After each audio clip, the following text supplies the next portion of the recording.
Right, it feels so good to welcome you again to another fantastic edition of Lost in Transit podcast. Like I always say, this is the Leeds podcast. Any other podcast that you have been listening to, you need to stop and focus on this one, especially if you're looking to relocate, migrate, or whatever it's you want to do. Rest assured, it's going to be a fantastic episode like it's always been. I have someone in the house, someone I really do admire and respect. He's got great energy bigger than he himself. He's done quite a lot of things. He's into serial entrepreneurship. Is such an inspiration, especially for people who look to do the things that he has done or kind of things that he does. His name is Kayode Ahmed Alabi. He's got lots of names, so I don't know which one to call him, but of course we will find out as we progress in this conversation. Thank you very much, bro. It's so good to have you today. Yeah, no, it's great to be here and to just like share my thoughts. And I think I love the topic around Lost in Transit because I think we don't, or the idea of the podcast around Lost in Transit, because we don't talk a lot about things that we have to let go when we are migrating. So especially also the idea of home and what does that mean and what does that concept mean, and how sometimes, you know, your home has now become abroad for you in a way, you know, and deep. And yeah, because you know there's a connection to home before, and then you're going back home, but you don't sense if is this really home or not anymore. So I think there's that contention about home, and I think the Lost in Transit podcast idea actually, like, you know, captures that beautifully in a way that, you know, what are the things you're losing as you journey. You know, deep. Through the world. So I was just like reflecting as you were talking about Lost in Transit, and the idea of home came to me. So yeah. Do you miss home? I think I do, because I think I was in Nigeria last year, November, and I slept on the bed that I used to, and there was something different that happened from there because I think I slept, and for the first time in like 4 years, I felt like, you know, I don't have to worry. I woke up beautifully. And you know, there was something different about it, you know, even when the heat was panel beating me, you know, there was just something entirely different. And there's something powerful about like just, you know, sleeping in a place you call home as well, in a way. So I think, you know, you're not worried maybe somebody's going to knock you down and be like, okay, you've committed this immigration crime, and all of a sudden you need to leave. So there's that you know, peace, that comes with actually like, you know, sleeping in a place where you call home. Okay, now so I'm going to tear up a bit. This is so emotional. I mean, I've never heard anybody dissect this topic. I know that when I got this topic, because honestly, I tell myself when I get ideas for, I mean, like an idea, a name, or a concept, I believe it's spiritual. I personally feel that way. And when I got the one for Lost in Transit, it was just, I just told myself, this is it. And I've never until now heard someone dissect it so much beautiful descriptions. Thank you very much. Yeah, you're welcome. Yeah. Thank you. Okay, great. You should pay me for that. I should pay you for that, of course. So I like what you said about home. Yeah. How long have you been away from home? I mean, I get exactly when did you travel? I think in September, maybe probably 14 specifically. It will be 5 years. So I left September 14, 2020. Right. So I think it's going to be 5 years in September. You should toast to that, wouldn't you? Yeah? You should toast to that. Well, I don't know what I'm going to do. I know. Probably I'm just going to like share a recap or a reflection of what that means. And I don't think I've ever lived in a place for 5 years, you know, in a new place, in a new territory, in a new country. I didn't see myself living in a new place for 5 years and building a life in a new place for 5 years. So I think it's something worth, you know, reflecting on. Yeah. Outside reflecting on it, I think it's also something worth celebrating because I think there's that idea where, you know, it's difficult to thrive in a new place or in a new country or in a new space. And for me, what does that mean as, you know, a Black African, you know, who also like, it's not that I had everything, right, growing up, or it's not that I had everything working out for me, but what does that mean coming into a new country, coming into a space like the UK and being able to thrive and being able to, you know, work my way to where I am currently at within the space that I work in. And I think, you know, if I'm thinking about that idea, it's how location should not stop us from being. because there's this idea that when people move, they stop being and they stop becoming. And the idea of location is that location should not stop you from that. That you're unique in your own way, and there's something you also bring into a new space. And I think I had to walk through a journey to actually understand what that means for me in the UK, to understand that even though I'm in a new space, I'm not going to stop who I am and what I'm doing and the values I bring to a new space, right from like even telling my story to sharing my story to sharing my uniqueness to sharing my skills to sharing, whatever I'm bringing from where I'm coming from, just sharing all of those things within the new space. And the idea of like, who I am in this new space and how does that compound, with what I've built before? Because, when it comes to a new space and a new location, sometimes it seems you're moving backward.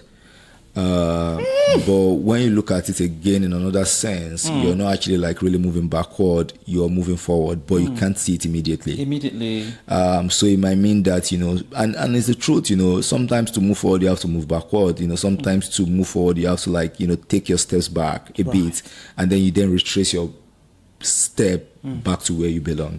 Oh God! Oh my God! Too much knowledge just dropped. So it's that idea of like I'm in a new space. I don't expect them to just give me everything. I need to start from somewhere. I need to like maybe even start from like a junior entry level role. Start from there and then build your skills up. Nobody will take away the skills you already have in the past from you. And, if you're a light, there's no way you shine through. And then people will find that light and then people will give you opportunity to thrive. So, and it's also the idea of like, even if you're in a junior role, and the truth is that sometimes our job doesn't define who we are. And we allow that to define us, right? So, for example, I'm not saying people should not do care jobs, for example, or I'm not saying you shouldn't work in the supermarket, for example. You can do that. It's fine. Like, when I was doing my master's, there was a time where I go to the supermarket as well to make some cash, right? But then it doesn't stop me from telling my story. It doesn't stop me from like, sharing things that I believe in. It doesn't stop me from like even doing like poetry if you want to do that. It doesn't stop you from like, writing about your thought processes, writing about the things, you have always written about. Like, it doesn't define who you are. It's temporary. That's not permanence. Absolutely. And it's that idea of like being, who are you as a person and separating what you do from who you are. So there's that disentanglement of like, this is what I do, but in its totality, it doesn't represent me, but this is who I am and this is what I believe in.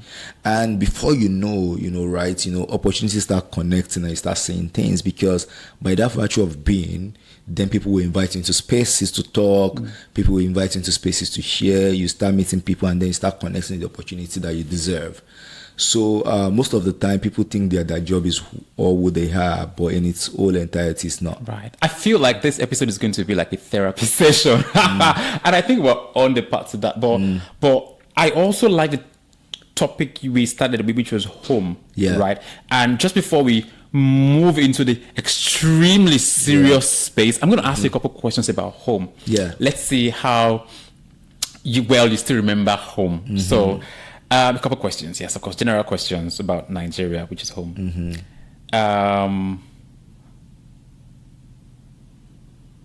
What is Nigeria's currency? Obviously, Naira. Okay, that's interesting, right?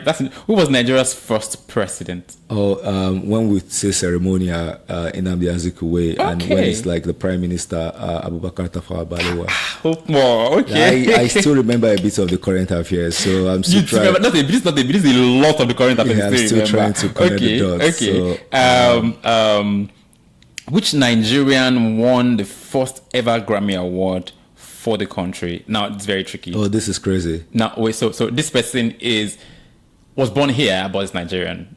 I'm trying to remember. Wait, the person was born here? Yeah. Is that Shadi Adu? Yeah, Shadi Adu. I actually recently read about Shadi Adu. Really incredible woman. Quite incredible. Yeah, I was reading about Shadi Adu. Really deep. I think she has a deep sense of self. And the way she kind of like I think people talk about her as somebody who is, would we say mystical. She goes away and then she come back with an inspiration. Yeah. And just her own idea of like, music and all. I think it's just incredible. She's quite a deep person. I watched some of her interview and I'm like, okay, I think for me, my perspective of her is the kind of music she does and her personality, almost like an identical twins. Like there's you can tell there's a seamless merger, like between the way she projects herself and the kind of music she does. I absolutely love her, and of course, good thing is that she's got accolades to back up her great efforts. Nice. Final question. Yeah. This one is hard. Okay. I promise you it's hard. Probably. Nigeria shares borders with how many countries? Oh, we share borders with how many countries? Yeah. That's interesting. I know Cameroon one. I know we share with Benin Republic too. Okay. I know we share with Niger 3. Okay. I know we share with is that probably the 3 countries? Yeah, there's one extra though. But I mean, you've done fantastically well. Yeah. I didn't know these things. Yeah, I can't specifically. It's Chad. Oh, Chad. Yeah. I forgot that one. Yeah, it's Chad. I mean, I still, I studied African International Development and in my master's, and I also like, I did government when I was doing my secondary school education, and I've always been fascinated by current affairs and by the way the world works. And again, Shadi Adu was something I saw on somebody's status, and I decided to read more about it. So even when I watch movie from like series from like K-drama, I read about people there. I read about the Korean culture. I read about Korean history. I read about like the Japanese history. Especially around like why do we even have North Korea and South Korea? Those kind of things. I just read about them. Interesting. And for me, it's just like finding knowledge and just understanding why two countries, even though they're the same, why they're different. Yeah, absolutely. And I think those are the places where you understand and get your ideas from as well, because even when I watch a series, the main actor, I Google them, then I read about their history. Talking about series, there's one that's trending now, Adolescence. Have you seen it? Which one? Adolescence. I've seen. Absolutely, see it. I have seen a couple of people sharing. Oh my goodness, sharing it's reflections fantastic on LinkedIn. It's not a promo for Adolescence, but Adolescence is a fantastic. Oh my God! Okay, I need to see it. You should see it. Yeah, it's 4 episodes, so you can watch it on your way back. Cool. Yeah. Cool. So let's talk about home. Now, you obviously still remember home. So I imagine that you're still very much in touch with home. Yeah. But that's not the core of this conversation. I want to talk about what you are doing and what you have done, back home. I, of course, did read about you. I described you earlier as a social entrepreneur. Yeah. And that's such a space that people hardly go into. And I say people because, of course, we understand how it is back home. Yeah. It's almost a case of I need to fend for myself. I need to, protect myself. I need to, I wouldn't even have enough for myself. But then you have stepped out of that, perception to, give of yourself, of your time, of your resources, knowledge and stuff for people. And that's such an incredible thing. Tell me how you got to that point. What really inspired you, and what has the experience been like for you so far? Yeah, I think before I kind of like share like my own experience with that, I think it's important to share an analogy. The analogy is an analogy of the bowl of rice. And I'd like to share this analogy because it kind of like depicts what true giving means. If you have a full bowl of rice and you have somebody who is hungry, and then you divide the bowl of rice into two and then you share it, would you still be hungry? No. Yeah. So the goal is not to be full. The goal is not to be hungry. Wait. The goal is not to be full. The goal is not to be hungry. Wow. Now that's deep. Yeah. Now that's deep. So when I think about giving, or when I think about my work, I don't think about having everything. I think about what can I share with what I have gotten, because that's the way you feel full. And I could recall when we were growing up, even though we were living in Makoko, people would come to our house to eat, and we'll share foods and all of those things in our house, right?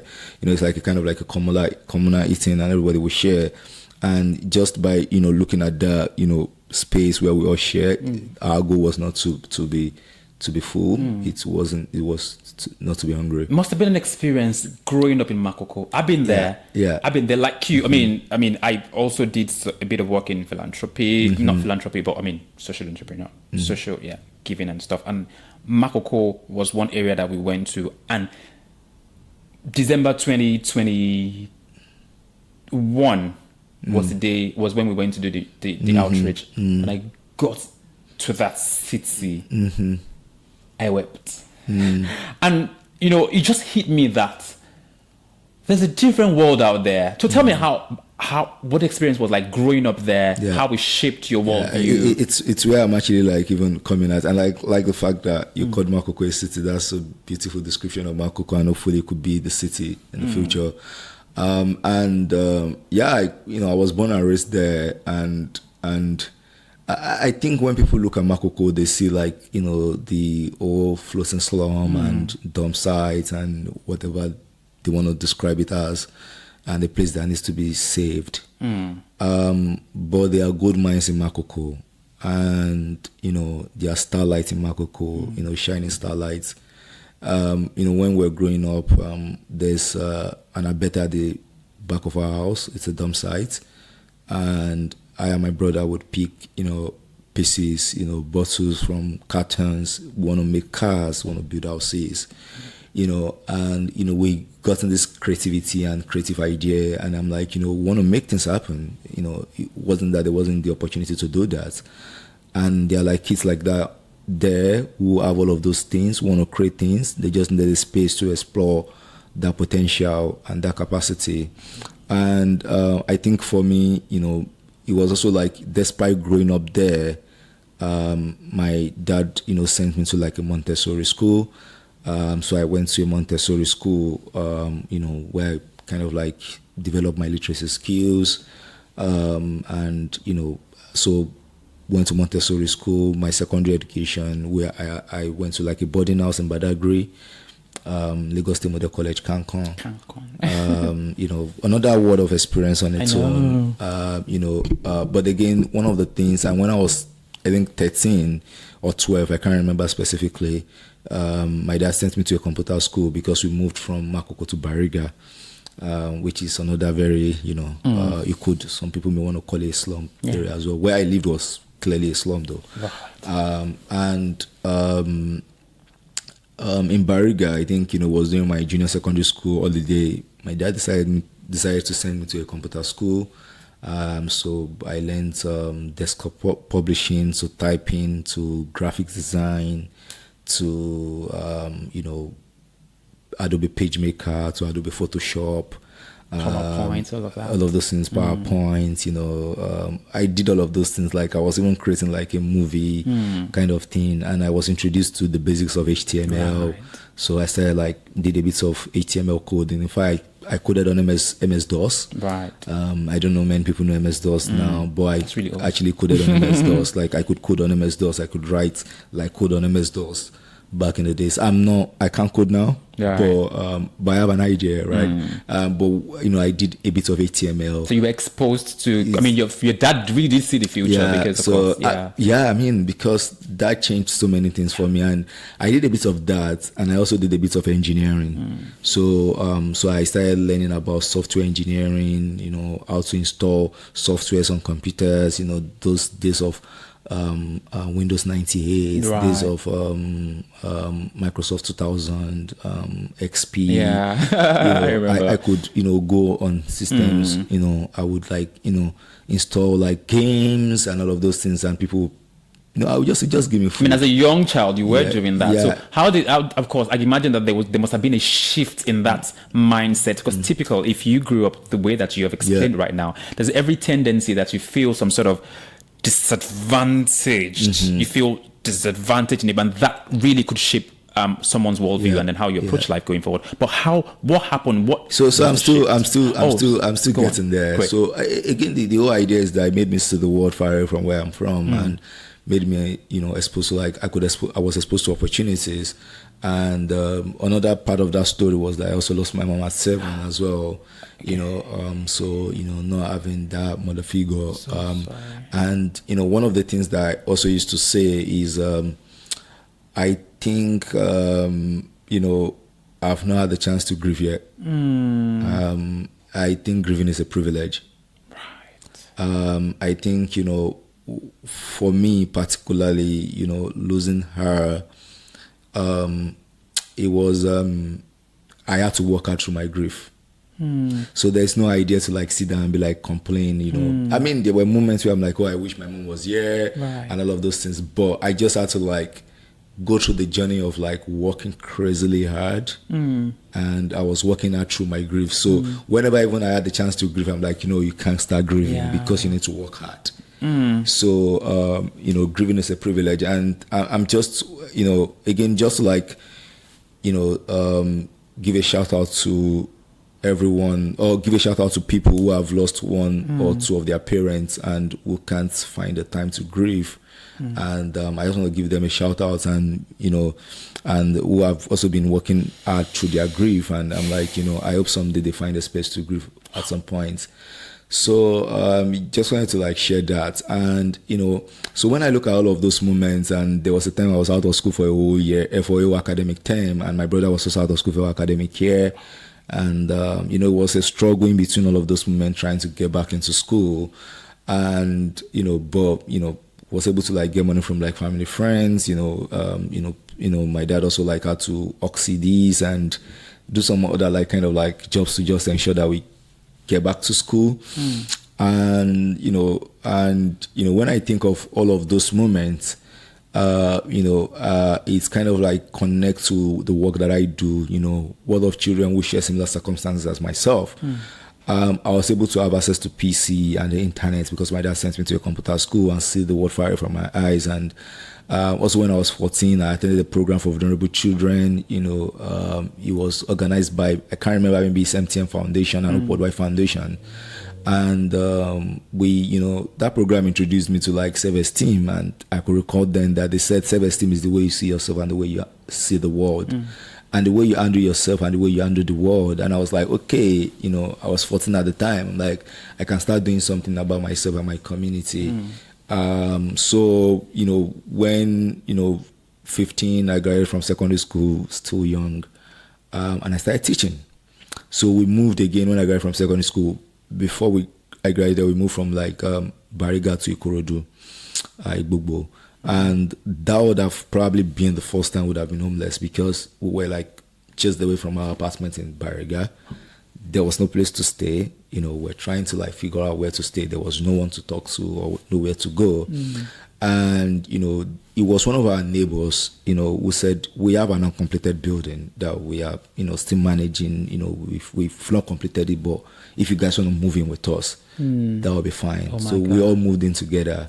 Igbogbo then, where we're staying in Bayeku, was like filled with grasses, and we even work as laborers for people who are like building new houses, right?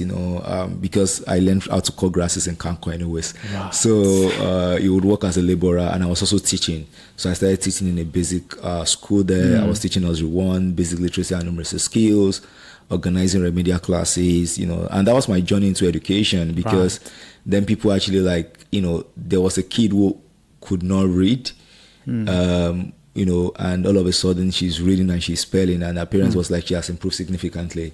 And I only spent 3 months in that school, and when I was leaving, the parents were crying, the kids were crying, and it kind of like just showed the impact that you had. And for me, it was like at that very young age, at 15, I was able to understand the role of play in teaching the kids. So if I want to spell bags, we'll carry bags together in the class. We'll all jump BAG bag, but we'll be jumping together and spelling bag. I'll bring ball into the classroom to just tell them how to spell ball, just to show them the real examples. And I was introducing play. I was finding new ways to teach arithmetics, new ways to teach, verbal reasoning, so just, improvising, and these are the things I later learned when I got into university, because I studied education at university. So, learned improvisation of learning materials, instructional materials. How do you design that? Right. Understanding the principles and practices of instruction, understanding educational psychology, understanding memory, Right. and how to like stimulate memory. So I learned all of those things at the university, I was the best, graduating student in my uni in my Right, shout out. and I was I got a university scholarship as well in between that moment. And I would say that one of the things that kind of like changed my circumstances again, my dad sent me to a computer school when I was 13 or 12, right? And what that did for me when I was in uni was that I could research extra. So when they give us a topic, I'll go read more about the topic. So when somebody is giving like one definition, I'm probably be giving 13 of those definitions. So I was also very good at photographic memory. So I could see something. Once I see something, I remember them. So I was using all of those skills at the end of the day. And, and I was also doing free tutorials in my university days. I would teach, students who are also struggling. And one of the things is that when you teach, you learn twice. True. The way to know is to teach. If you want to know something, go teach it. So, and then you learn about it. Right. So all of those things then contributed to like my, idea of like education is a pathway. And navigating those challenges, navigating growing up, navigating losing my mom, there's some certain life skills that I've developed through that process and through that means. And being able to get into university, teaching and all of those things, telling my story in between, those are skills that children need to learn. And that was the idea behind starting the Career Leadership and Career Initiative, which is a non-profit, and also starting Skitura Bootcamp, that the people will be solutions to the problems we face, whether in rural communities, underserved communities. They are the children who live in it, right? So, and that's the idea behind Skitura, where children actually identify problems within their communities and co-create solutions to them using design thinking. Fantastic. And finding individuals who are passionate about that work to donate. Finding volunteers who are acting as mentors, right? And now like creating like an edtech platform where those resources are available on on the mobile web, and you can go on and then take the courses online. An educator can use the courses and cascade it to a child in rural community or to children in rural community. So so the idea actually like of that work stem from like that story and that journey and that experiences. And I would say that journey and experience have also opened doors of opportunities for me. So let's talk about, that's a lot of noble things that you have done, and really I have to say thank you on behalf of the kids that have been affected positively and the ones that will benefit it going forward. Thank you. And thank you also for sharing the vulnerable side of you, and then the one about your mom. I am so sorry. I really am sorry. And I hope that life gives you the opportunity to grieve at the right time, and that the comfort that you need would be available when you decide to finally let that part out. Great. So let's talk about your journey into the UK now. You're someone who talks very confidently and comfortably about scholarships, right? So right. So let's talk about your journey into the UK. When did you come into the UK? How did you come to the UK? Why did you decide to come to the UK? Let's talk briefly about that before we move into scholarships and that world. So I came into the UK in 2020, but before I did that, I think it was So 2018 was when I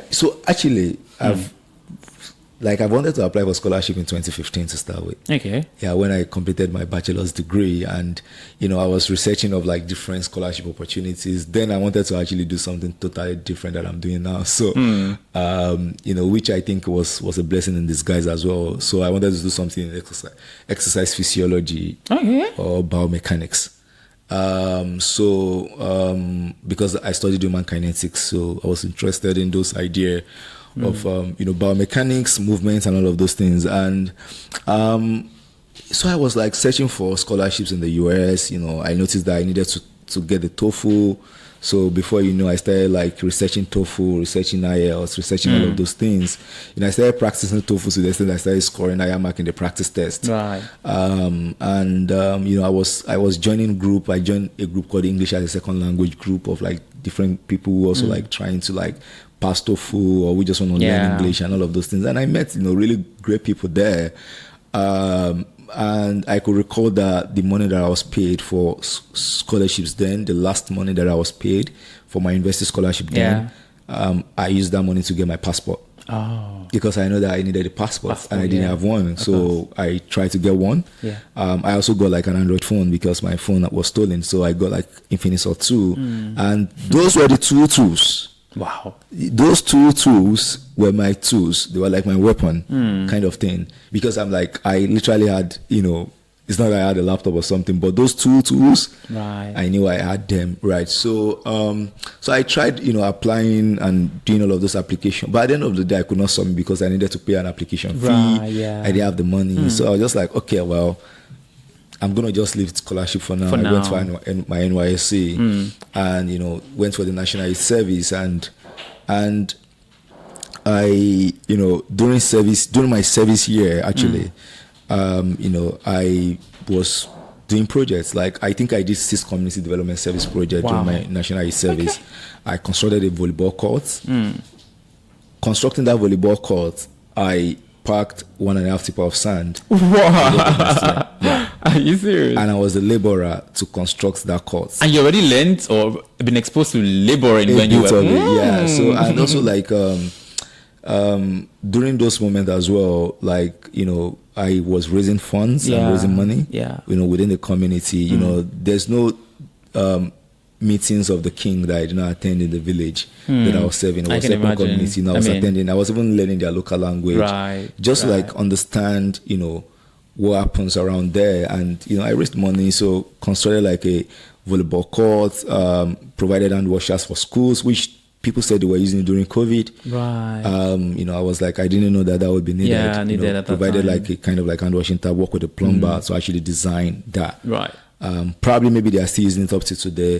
Trained over 250 students on first aid and safety education. I used to be the member of the Nigerian Red Cross, learn about first aid. I even got up to like advanced first aid training. So, was training those kids on how to like, do stop bleeding, do like how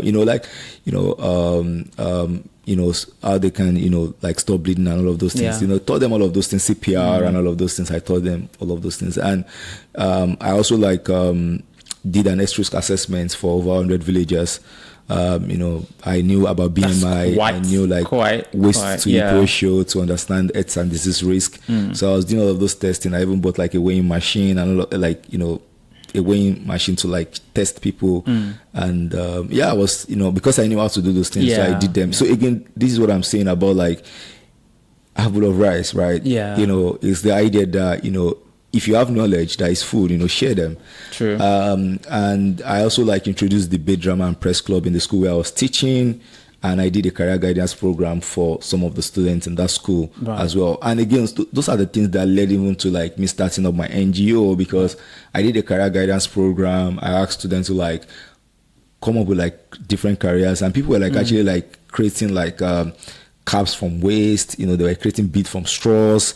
Children so they could, in that community. You could see the in fact, they even like the first bulletin that was ever published in that school, in the history of that school, I did it.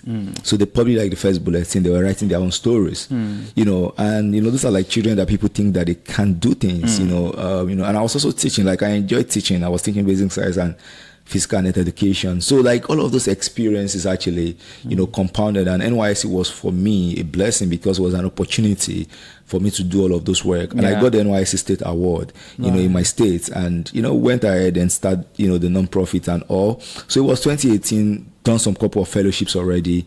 Did the currency fellowship, was selected as an SDGU champion to monitor the sustainable development goals in Nigeria. In fact, I went to the National Assembly then. That was my first time in the National Assembly through that work, to advocate for the SDGs and to present like a report we created on the SDGs as well, travel to like communities in Nigeria at different regions through that work. So in 2018, I was like, I think it's time for, I've had these experiences, it's time for me to go study, abroad. To add to the base of the knowledge that I have already. And to just like ground myself and create a pathway of opportunities for myself, because I'm telling you, doing those work, I was struggling. There was no money. I can imagine. And I'm like, okay, how do I increase myself to ensure that I get even? So I started all of this application process, and it was terrible. I think from 2018 I applied. I think 2019 they start coming in. I had about 10 rejections. Oh my. All the scholarships I applied to rejected. Rejection. You know, I can't, if I go into that story, like it's going to be another story I can imagine. entirely. Yeah. And I think I got the first one in August 2019. Right. It was the Institute of Development Studies Scholarship. Okay. And so I got that, and you know, it was they were giving me £11,000 for the living expenses per year. 11,000. Yeah, for like the whole year, and my school fees have been paid already. But I have to cover my flights and other accompanied costs. But I turned it down. Did you? Yes. Why? I turned it down for a job. In Nigeria. It was a remote job with a global nonprofit. Okay. I was a regional manager, a fellow in residence. I was the first African staff for that organization. Right. And that allowed me to build like regional work. And I was thinking like I'll be earning through that job as well. Like I look at the cost and benefits that on that job, it means that I can build more experiences. You can never take away experiences. Up until now, that job is still on my CV and in my cover letter. There's no cover letter that I write. There's no CV that I write that I don't have that job in it. Right. I get it. So I chose the job instead of a scholarship. When did you get into on scholarship then eventually? Yeah, so yeah, it's actually helped me. Yeah, because the job now, my impact has increased regionally, because now I've supported like young people from more than 30 African countries, distributed tens of thousands of grants to support their change work. You know, even went to Kakamega in Kenya to see some of those young people. So my work kind of like increased in a way, and my network also increased in a way. So because that job allowed me to lead a regional work. Right. So by the time I was reapplying again, so through the scholarship that I got, I already knew the stories that worked. Because for the scholarship that I got, you know, normally I used to be humble about my achievements, about the things that I've done in the previous application. But for that one that I've got, I went all out. I'm like, I'm not going to be humble. You know, I'm going to write things the way it is and the way it's were, and you know, share my story as well in between. And I got it. I'm like, okay, that's a strategy that works there. That means it may work for other ones. So I picked on the strategy and then reapplied to like Chivney Scholarship, for example, reapplied to the MasterCard Foundation Scholars Program. Did you get those? And I got into the 2 interviews. Mad. And I got the 2 scholarship as well. Nice. So it was like 3 scholarships in 11 months. Nice. So, and you know, and then I had to like reject one for one. So it's been like from people saying no to me, you had options and then I'm like then saying no to them as well. Got it. And I could recall that I had this LD confidence, and I was like, would Jerry reject a star? You know, I used to call myself like a kind of like a star in a way. Right. And I think now I don't use that word anymore. But then I was like, it was what I needed to get through. You know, I'm like, would Jerry reject a star? So when they reject me, I'm like, I'm a star. Would Jerry reject a star? You know, and it kind of like gave me the confidence to keep going and to keep reapplying. Right. And you know, I went for the MasterCard Foundation Scholars Program at the University of Edinburgh, and that was the beginning. That was my journey to the UK in 2020. Right. So, and a lot of things happened afterwards, but I think that's my scholarship journey, and that's how I came into the UK. Great. Excellent. So now we've got a letter from an unknown that I'm going to read shortly, and then we're going to talk about, you know, how scholarships can be helpful when I want to, you know, relocate, migrate for study reasons. But before we get into that, what has experience been, briefly now, what has experience been moving out of home, living in the UK? It's been almost 5 years, you said. What has your experience been so far? I think the first thing about moving, you know, I was, like I said, I was in a job, regional manager, and a fellow in residence, really good job, you know, allowed me to do many different things. It was difficult actually dropping that job because I actually struggled. It was something that I loved doing. I was working with like young people, you know, I enjoyed it, you know, and it was a struggle to just drop everything like that, you know, like, you know, it was like I was already having my breakthrough in a way, and all of a sudden I'm dropping that for a scholarship and then going for the scholarship. But one of the things that I learned that for every decision that we make in life, there's always an hard work that comes with it. So for me, it's like whenever I make a decision, I know that I have to put in a particular work or some sort of work, you know, in that. So I already knew that this is a new journey, and for me, to be honest, I wanted to return back home to start with, because I'm like, okay, I have a work that I'm already doing at home, you know, my non-profit, I want to continue that work. So once I'm done, I would go back. But then I started the masters, and I was doing the masters, and I was just exploring and thinking about the idea of location. And I started reflecting that actually location puts you in a position of privilege and power. And there were opportunities that I've gotten in Nigeria that I could not travel because of visa reasons. I would be rejected for visas and all of those things. And I'm like, that is putting me at a disadvantage to actually do the work that I want to do. So I had to do a bit of rethinking that, okay, if there's an opportunity to stay, then why not stay, right? And that was the reason why I chose to stay. It was that location actually puts you in a better position to do the work that I do. In fact, I even raised money for a young person to go. The person got a scholarship in India, but the scholarship was not covering their flights and some other company cost. So I raised money, and I raised money through GoFundMe.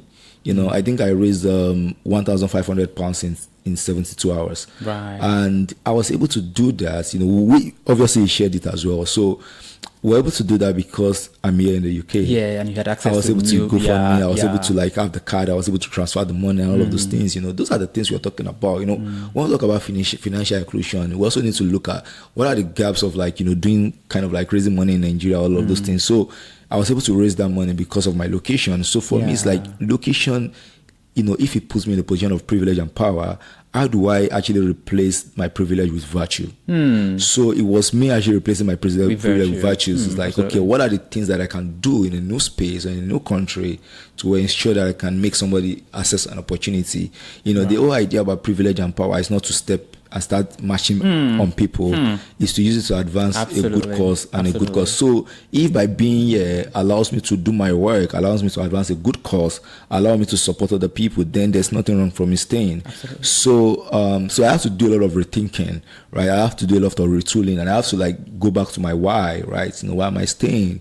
And all of those things were things that I kind of put into perspective in between. And when I finished my master's, I got a job with Refugee Education UK. I was an educational mentoring coordinator, working in London. Had those kind of journey, was also a junior kind of role as well, but I learned a lot from the job. I didn't know so much about refugees in the UK.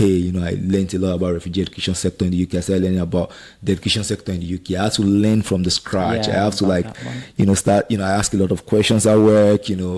Also got a job with the British Red Cross, working with them as well in between. So I had to start learning from the scratch so many things. And there was, and that's why I say to move forward, you have to move backward. So it was, me actually starting from that space and learning from that space, and learning about even the non-profit sector, the charity sector, the development sector in the UK, and being able to now start telling my story. Because for first 6 months I couldn't even tell the story of the work I was doing, because I was still figuring out what that story is, and what that story is for me, and what am I learning in that job. So by learning from those things, I started sharing my story, and they started creating a pathway of opportunities for me. For example, in 2023 November, I was invited as an international creative to Saudi Arabia to design solutions for refugees. And and that happened because of my being. That's why I was saying that we need to separate our job from our being. Who are you? How are you telling your story? Beyond your job, right? So one of the things that I did was I was constantly sharing my story, talking about my work, talking about things that I think about the refugee, which is what I also studied in my master's as well. I looked at refugee access to higher education. So going back to the Saudi Arabia story, I just got an email, the King Abdulaziz Center of World Culture, ITRA, inviting you as an international creative, blah blah blah. I'm like, is this a scam? Right. So I was checking, and I'm like, is this really true? So I was asking them, send me more things. They send me videos. I'm like, okay, I went to that. I was like, this is not lie. It's true. And I submitted some of the things they asked me to submit, and then before I knew, my flight was booked. I was picked with a jeep from the airport. I was lodged in like 5-star hotel. Like, it was a big, like, Right. it was. So you really have had a great time. I went there, and and when I went there and everything, and I was on the education track, and we did like a project with some other people, and we won the prize for education, for the solution we created.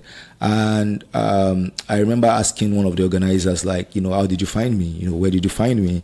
And they said they went on LinkedIn and they typed like, who are the people speaking about refugees, and my name popped out. Great.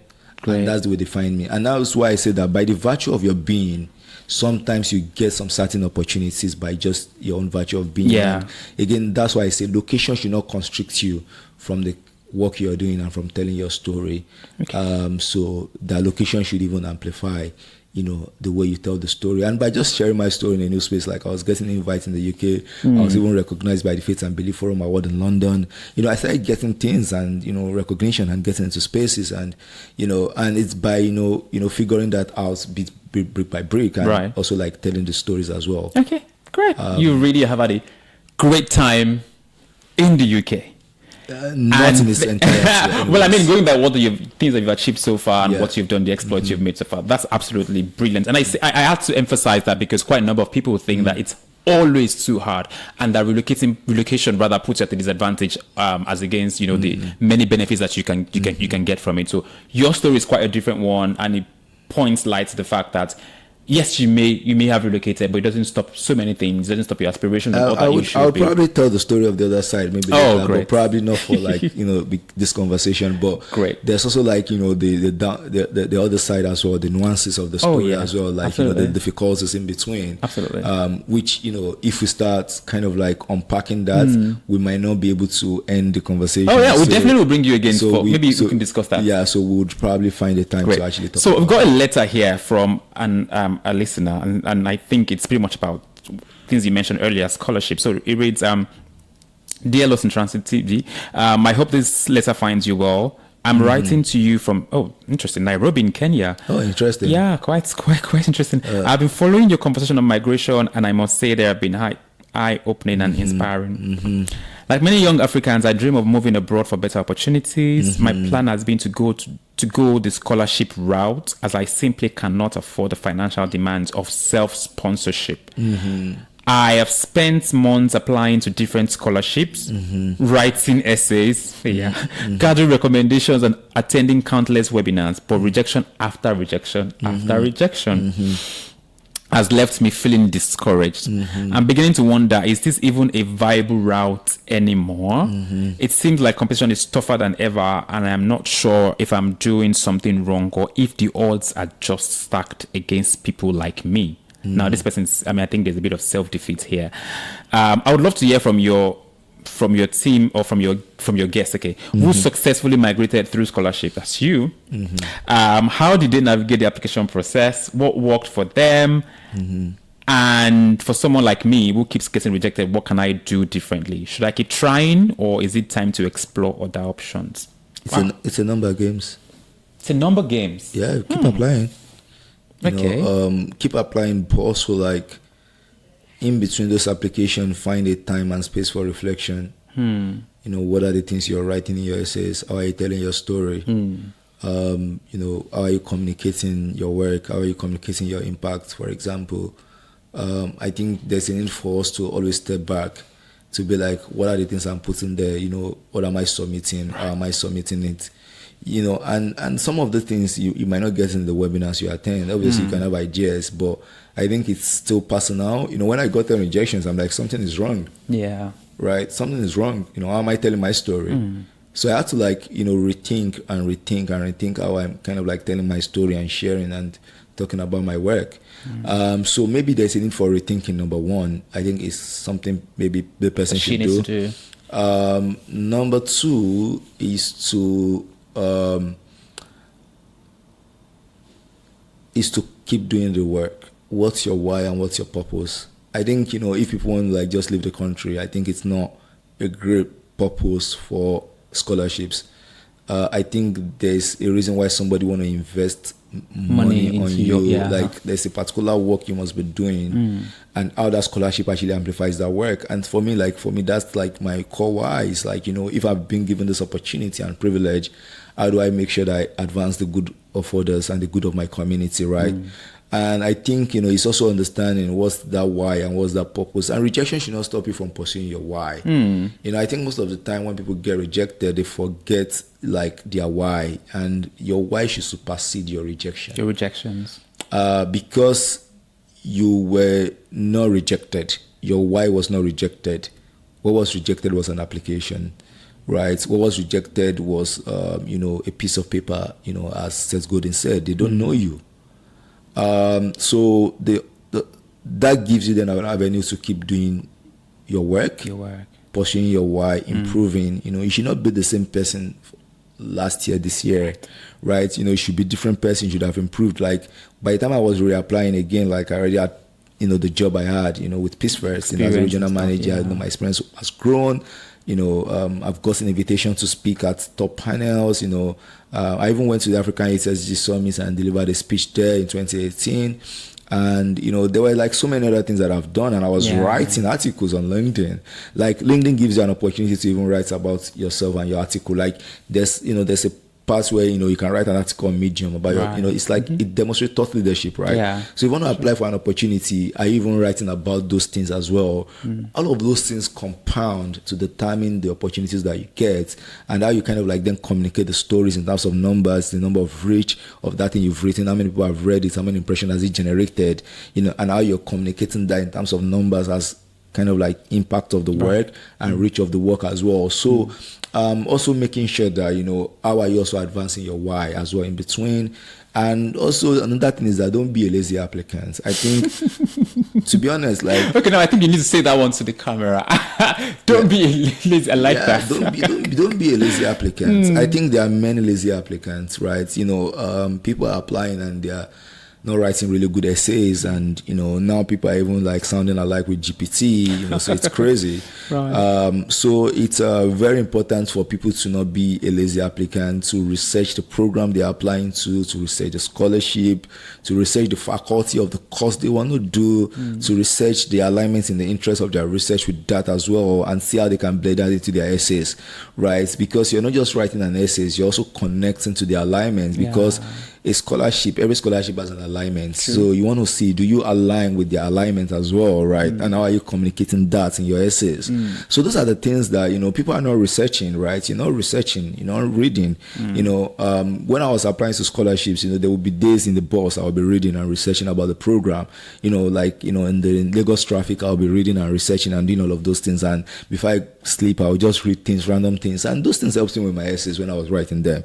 So don't be a lazy applicant. Don't write, they were asking you for 500 words and you're writing 250 or you're writing 50 words. Like, how on earth are you going to be selected with somebody who has written 500 words? True. Who have written 500 words that make sense each word? Also people don't also answer the question. These are many things that, when you look and... I'm going to put you on the spot briefly. Now, you've mentioned don't be a lazy applicant as one, in fact, about the most important tip to getting successful with your scholarship applications. Could you list 3 to 4 very vital, straight to the point, strong and important things to note when you're applying for a scholarship? I mean, definite, concise things that people need to remember and put in check when they're applying for scholarships. You could use it to camera so that you could. I think again, this is my own personal experience, and these are based on the things that I've written personally. So don't take it as the ultimate truth. Yeah. So it's not absolute. It's just my personal experience. I think the first thing is blending your stories into the application and using data. I think when you come from a storytelling perspective, you're able to communicate that emotions and that connections, but then don't tell the story of everything. Some people will tell stories and like, oh, I fetch water, I pick, I was carrying buckets, and you're explaining every single story that are not even important or related to the scholarship or the question you're applying to, right? You can tell a story, but how does that story actually connect with what you're applying to? So, for example, and that's why I think that, I just want to quickly touch on this, that there's a difference between story and storytelling. Even though they are connected, there's also like the distinction. A story is the all-encompassing of your journey, of all your experiences. That's a story there. But storytelling is the act of how you tell that story. And it means that you might not tell every single thing in that story. So there's like, there's story on its own, separated. There's storytelling, the act of telling that story. So you have to first distinct the two. That what's my story? So you could write all your story and everything, but which of that story is relevant, important and relevant for this essay that I'm trying to answer? Yeah. And by distinguishing those two, you're able to write a very good essay. So I would say that the first thing is like, how do you blend in your personal experiences, your story? How is that relatable? Because everybody who is applying sometimes might not share their own personal experience and story. But if you're personable, you can connect, and you're connecting that with a larger data set. Yeah. My story is part of the 20 million young Africans or young Nigerians who are currently out of school. Something like that. Yeah. So you're connecting those together. So that's connect. I think that's one. I think the second one is to understand your career path. Where are you coming from? Where are you also going to? So you're thinking, what's my career trajectory? What's my career path like? Where am I coming from? What's my journey? And where do I hope to go to? Personally, I don't like career questions because my plan is to change. So I don't, but for an application, you do have to answer, your career plan, and I used to say something that every application is spiritual. For me, like if I'm writing something in an application, it means I'm going to do them. So I'm not just writing those things because I want to write them for writing's sake. It's like a contract for me. And it's like I'm binded by that contract because I'm saying I'm going to do this and then I'll go ahead to do them. Even if I don't get the program, whatever happens, right? When I applied to Chivney, I said I'm going to start a teachers in training academy. I didn't later go for Chivney, but before even the whole thing ended, I already started that teachers in training academy already. Right? That was one of the things I said I would do when I come back. But I already started doing it in 2020. Right? And, Didi Cohort was giving money to young people. I said, I'll raise a significant amount of money. Started raising money already, for my work, right? So it's like, it's not just writing those things down for writing's sake. It's about deciding it's also to do like, them. Yeah, so my applications are spiritual. That's the reason why I kind of like say that, for me, it's more than saying that I'm writing something. Right. It's connected to my why and my work. So again, it's like understanding where you're coming from, where do you want to go to, and how do you connect those links, tie in that into an essay. So you have to understand the career trajectory. Another thing is that what's the program you want to study? Understanding the program, understanding the faculty, understanding, the researchers, understanding, the centers that they have, understanding, all of those programming, that's also another thing you can bring. Understanding the alumni, what are the alumni, how do you, include that into your essays as well. I think that's also another thing as well. We've spoken about stories and relevant experiences. We've spoken about career trajectory, and we've spoken about that's one is the program. Yeah, and I think maybe I'll just kind of like link it to those three, but also leaving space for reflection. Don't just jump into responding. Don't just jump into writing. Leaving space for reflection. I wrote an essay for something yesterday. Was it yesterday night? Oh no, a day before yesterday night. I did an essay. I submitted it that night. Right, the same night. I think I wrote that essay within 30 minutes to 1 hour, but I gave myself 1 week just just walking around. I looked at the question and I was like, I will just go. So I started thinking. I was formulating my thoughts. Right. But then I came back. You were ready to write. I wrote things. It's incredible. Right. I wrote them I've answered this question already. I love that. So even when I was doing Chivney as well, I was, and another, there was a particular question that I found really difficult then, was the career question. And I was like, okay, I'm finding this difficult. So for 2 weeks or 3 weeks, I left that question. Started doing things, playing around, researching, reading. And when I came back, I was like, fire. Yeah, I get it. I was even quoting like, one of the things I read was like, oh, there's this particular funding for education. This is the number of funding that the FCDO, the Foreign Commonwealth Development Office, have actually contributed to teachers training. Right. So I found that out, millions of pounds, and I used that in my essay. Right.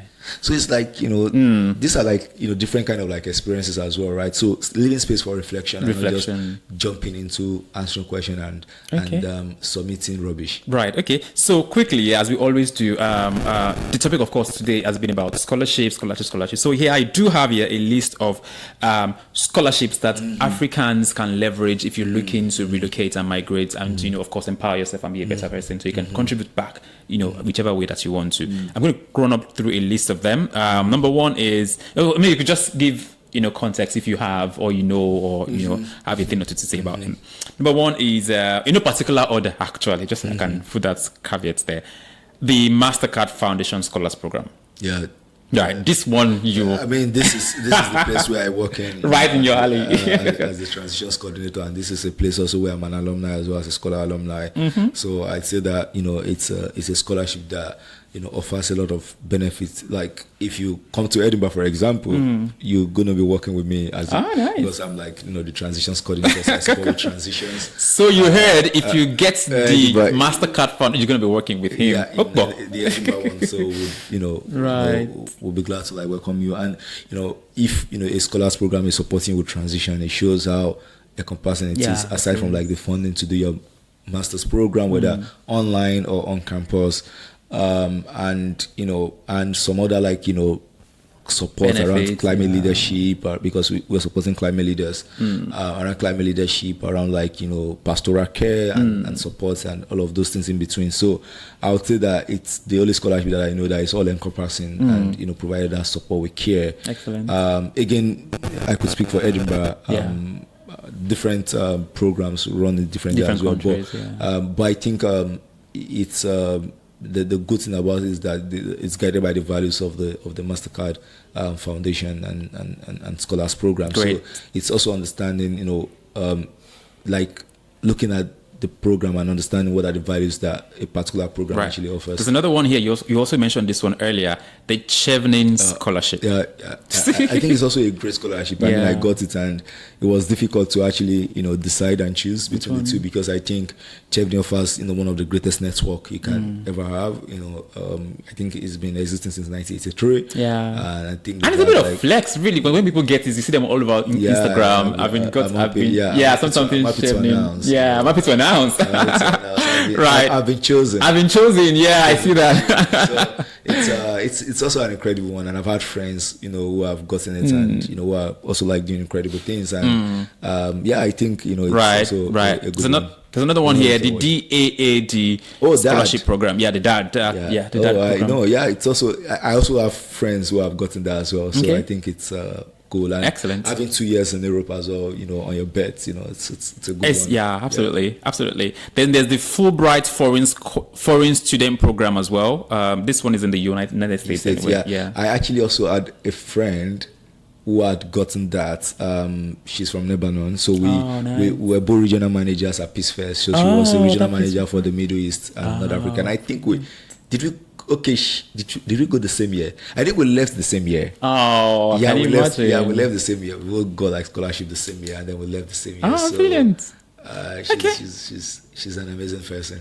Great. There's the African Union Scholarship as well, particularly for universities in Africa. Yeah, I don't know about that though. But also the MasterCard Foundation Scholars Program also have programs on the continent as well. They have partners. I can't remember the number of partners, but I know they have multiple partners, and they run both undergraduate and postgraduate scholarship on the continent, so it could be a pathway to also explore as well. Great. And of course, finally, there's the Swiss Government Excellence Scholarship for foreign students. I think that's particularly in Switzerland. I actually don't know about that. Great. But again, if you have a chance to study in one of the best universities in the world, even though that we can leave that for that's the relative. But yeah, I mean, if you have an opportunity that somebody's funding your program, I think it's good to have. Yeah, It's great. I agree. especially if you're coming from a background where this would change your trajectory. For example, like a young person like myself, who grew up in Makoko, it matters to me, right? That I got such a scholarship. It matters to me that I graduated one of the top universities in the world, University of Edinburgh.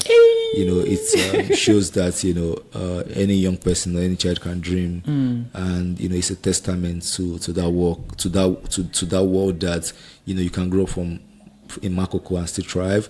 And like President Barack Obama said in his speech in 2004. I think that was the speech that actually made him a president. He said his story is part of the larger American story, and he owed a debt to all of those that came before him that in no other country on earth is a story even possible. And I said that my story is part of the larger African story, and I owe a debt to all of those that came before me that in no other continent on earth is my story even possible. Great. So for me, it's like, it's that story, and, just by the virtue of that story and how, studying in a place like University of Edinburgh and growing up in Makoko, and how that, give other people the inspiration and the hope to be like, okay, they can do the same, right? If my story or if my journey or if my experience, inspire other people to do things that they don't think they can do. Then I'll keep dreaming, then I'll keep telling my story, then I'll keep doing as well. Brilliant. Fantastic words from our very guest, Ahmed Kayode Alabi. When I got him on board to come for this edition, I knew it was going to be one packed with a lot of knowledge, a lot of insights, particularly because he's someone who likes to share. We met on LinkedIn, and that was how we began our friendship. He was sharing, right? And I'm happy today that he's shared again lots of knowledge, lots of experiences, and true life story as to how you can leverage your position to design for yourself the life and the future that you really want. Wow, such a time we've had on this episode of Lost in Transit. Thank you very much. And do not forget, please subscribe, please share, and stay tuned for yet another mind-blowing edition that's going to hit you soon. Thank you very much, and have a great day.